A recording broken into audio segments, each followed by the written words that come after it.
Саламатсыздар ма? Каналыма қош келдіңіздер. Бүгін сіздермен аскөктің пайдасы жайында айтатын боламын.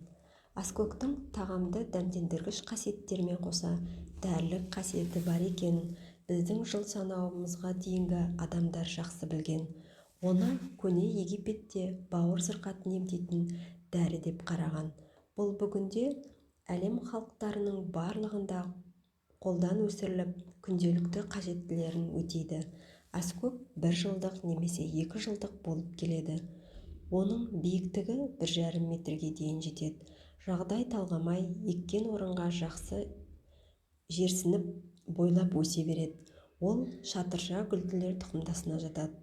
Аскөк шілде, тамыз айларында гүлдеп, қыркүйек айында дәні піседі.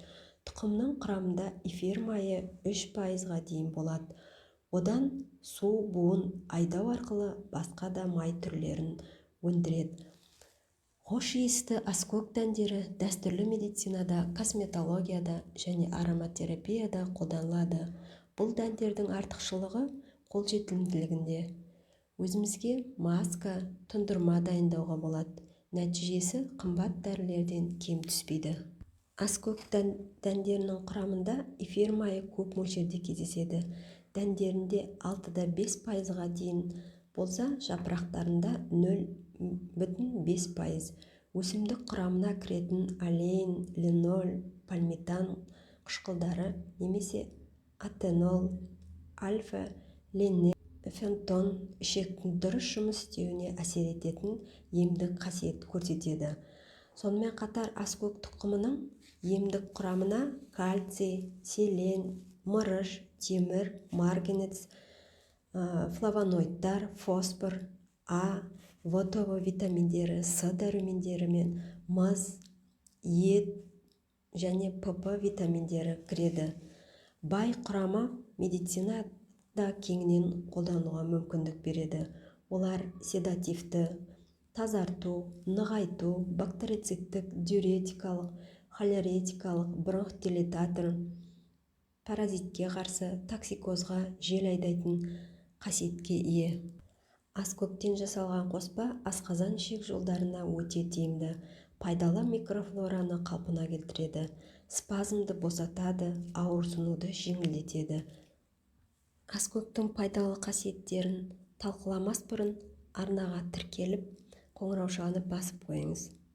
Аскөктің іш жүрмей қатып қалған кездегі қасиетіне тоқталатын болсақ, аскөк ұнтақталған дәнін 1 шай қасықты 1 стакан қайнап тұрған суға салып, жабық ыдыста 1 сағат бұқтырамыз. Осы тұндырмадан әр жолы 2 ас қасықтан күніне 3-4 рет ішеді. Аталған ауруға арпа және аскөк тұқымын алып, ұнтақтап, оған алоэның кептірілген қабығынан қосып, соның 1 шай қасығын 1 стакан қайнап тұрған суға салып, жарты сағат жабық ыдыста бұқтырады. Осыны 1 ас қасықтан ас алдында күніне 3 рет ішетін болса, ішек жұмысын реттейді. Сонымен қатар зәр жүрмей қалған кезде де аскөк тұндырмасының пайдасы зор. Адамның ұйқысы қашып, көңіл күйі бұзылған кезде 1 стакан аскөкті ұнтақтап пайдаланса, әсері мол. Аллергияда тері бүлініп, қотырланғанда аскөк шырыны мен шөбін суға қайнатып алып, екеуін қосады да қотыр үстіне компресс жасайды. Аскөк тұқымы цистит ауруында ем. Аскөк тұқымы бүйрек жұмысын қалыптастырады, организмнен сұйықтық шығаруын жылдамдатады. Олар қуықты тазалап және қабыну белгілерін басады. Антибактериалдық әсері арқасында бактериялардан зәр шығару жолдары тазарады. Аскөк түйілуді басып, жалпы нығайтушы әсер береді. Ауруды жеңілдету үшін аскөк қайнатпасын дұрыс дайындауды білу керек. Ең негізгі қарапайым әдіс 2 шай қасық тұқымды 1 стакан суға салып, жай отта 20 минут қайнатамыз. Салқындаған сусынды мәрліден өткізіп, 5-6 рет 1 апта бойы пайдаланамыз.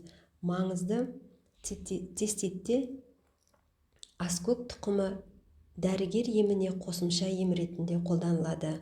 Жүктілік кездегі токсикозда жүрек айну, құсуды, әлсіздікті басуға көмектеседі. Сонымен қатар екінші триместр кезіндегі ісіктің алдын алады және ЖРВ кезінде симптомдарын жеңілдетеді. Аскөк тұқымын пайдаланар алдын болашақ ана дәрігермен кеңескен жөн. Аскөк тұқымы көп ауруларға көмектеседі. Дегенмен, төмендегі аурулар кезінде сақтықпен қолдану керек. Яғни шөптерге, өсімдіктерге аллергиясы бар, құрамдас бөліктерін көтере алмаушылық кезінде, қан қысымы төмен науқастар, созылмалы аурулары бар науқастар сақтықпен дәрігердің кеңесімен қолданған жөн. Тұндырманы қолданғанда жағымсыз симптомдар әлсіздік, ұйқышылдық, дискомфорт, көру нашарлауы, бөртпе пайда болса, терапевт дәрігер кеңесіне қаралады. Ғылыми медицина жас балаларға арнап одан аскөк суын дайындайды. Ол үшін аскөк майының бір бөлігіне 1000 бөлік тазартылған су қосып дайындайды. Үй жағдайында аскөк дәндерінің бір ас қасық мөлшеріне 1 стакан ыстық су құйып, су буында 15 минут көлемінде қайнатамыз. Омыраудағы балаларға емізуден 10 минут бұрын шай қасықтың 3/1 мөлшерінде беру керек. Дайын ерітіндіні тоңазытқышта 1 айдан артық сақтауға болмайды. Ең дұрысы әркез жаңадан жасалған абзал. Ақпарат пайдалы болса, арнаға тіркеліп кетуді ұмытпаңыз.